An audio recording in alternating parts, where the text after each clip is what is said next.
So I just got this DSi for $5. It's been pink, about the last color that I'd want, but it's pretty damaged. But the biggest problem is that it won't charge, and so I've kind of tested it and I figured out it's the charging port. So I ordered a new part in this envelope. And now this video is made over the course of days, so it's gonna be it'll just kind of cut from scene to scene sometime, and I'm recording a voiceover. I'm not actually talking while I'm doing the repair.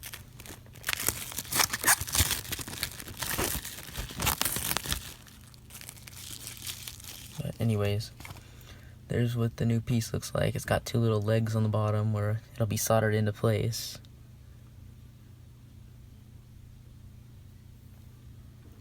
I got this for about $4. Not too expensive.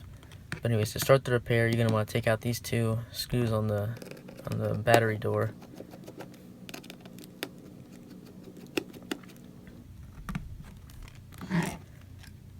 Just take it off like that.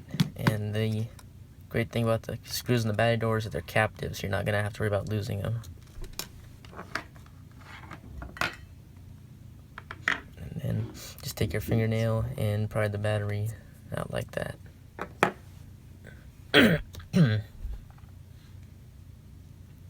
So next thing, take out these two screws, or the covers. And the cover actually is a lot deeper than on the DS Lites, what I'm used to. It actually almost goes right in, down to the screw, whereas on the DS Lite, it's just kind of a cover that just kind of sits on top of the hole. And anyways, I had to, you can see on the right, I had to tear it up to even get it out. But anyways, with that, remove that screw, that screw, that screw, that one, and that one, in addition to the one that I already did. And then there's one more on the cartridge, above the cartridge slot.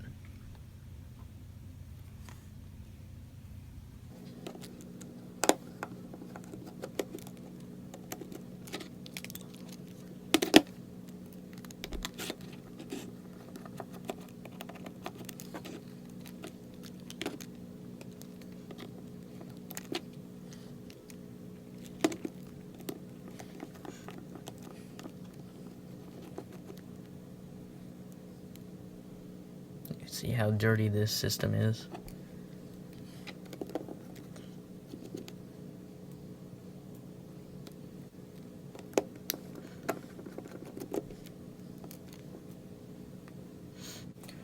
Alright, with those screws off, it's now time to take the back of the console off. And so just get an iPod opening tool and just kind of try to separate it from the rest of the console.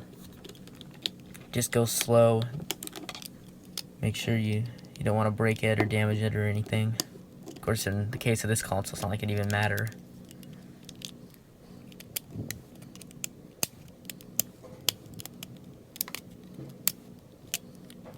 And now it's connected to the logic board, like the shoulder buttons and that stuff. The volume buttons too are connected to the logic board. It's connected up top by the hinge. So you want to kind of open it up like a book, as you'll see in the next.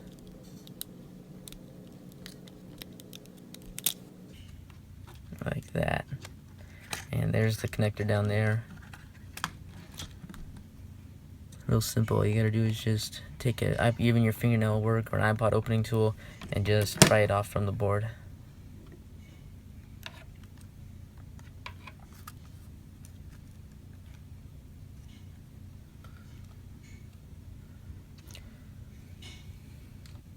And so now you'll need, of course, a soldering iron.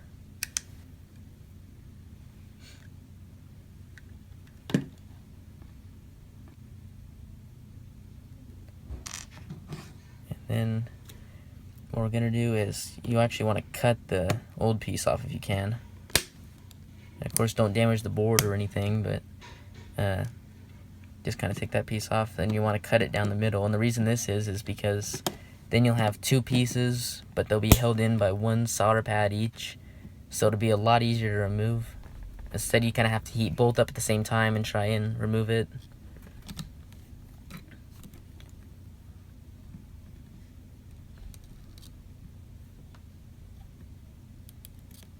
So just like that, just heat the solder pad on the side and get a pair of tweezers. It will get the metal charging port will get pretty hot since it's around a soldering iron.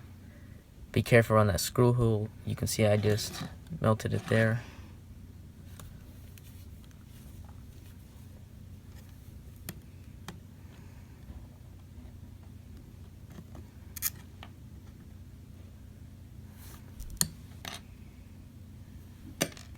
Okay, and it's off. So there's what the spot looks like on the board. And of course, desolder and solder the old one back to these two in green. You don't even have to worry about the other 4. So now you're gonna want to apply a little bit of solder to the spots in the logic board.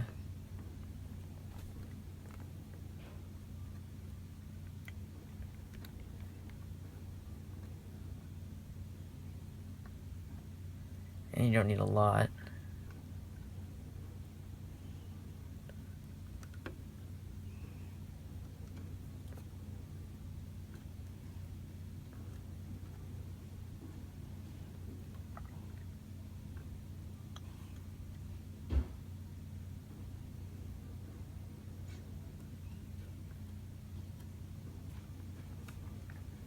Just kind of like that. So now when you put the new piece on, solder the one leg to that piece and get it in just about as straight as you can. And I took the logic board completely out of the console. I guess it could probably be done without doing that, but it was just kind of easier just to get more stuff out of the way. Anyways, and the way that I found I was able to solder on the new piece was just kind of heat up one solder pad and then go back and heat up the other one. Make sure either one of them really gets a chance to solidify too much. And then just kind of walk it in.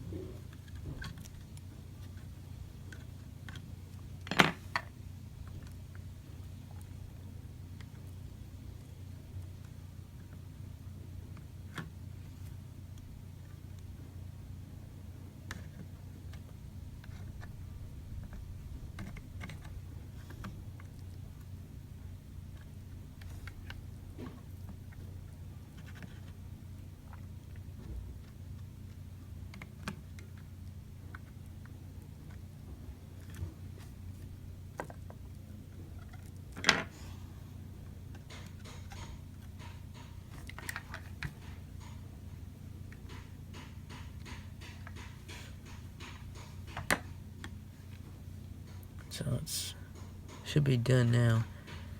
And so you can see it looks pretty good. It's not going anywhere. It's pretty straight. And so now all that's really left to do is just reassemble the whole thing and connect it to a charger and see if it comes on.